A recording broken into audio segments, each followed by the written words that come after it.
It requires thorough preparation and meticulous work on all aspects. Neither the first nor the second condition for organizing this meeting has been ensured at present.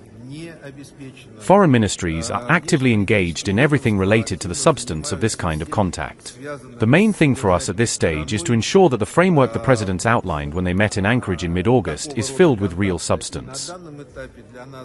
The New START treaty has already been extended. It was extended for 5 years.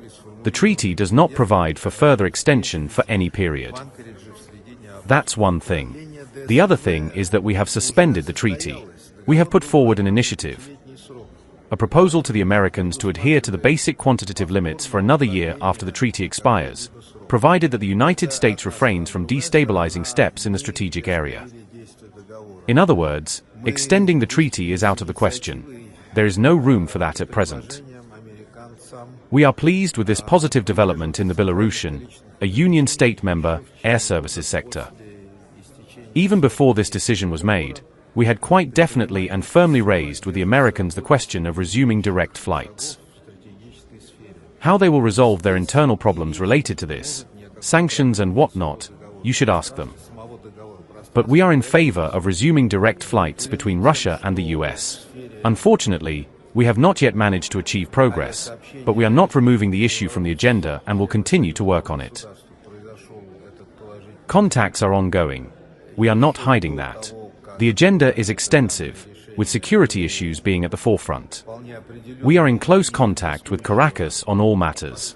Specialists responsible for our cooperation are working in various departments.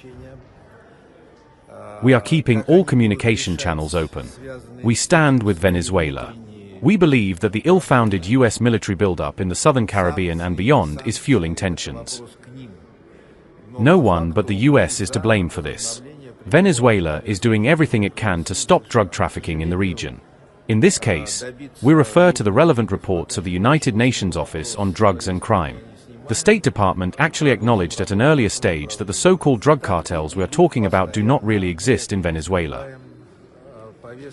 Yes, Carthage must be destroyed. Our property must be returned. This is an irrevocable demand. They should be ashamed. They took state property protected by diplomatic immunity and refused to return it. Well, it is time to finally admit that this is not just a gross mistake, but a gross violation of all existing norms in this area. This situation must be rectified.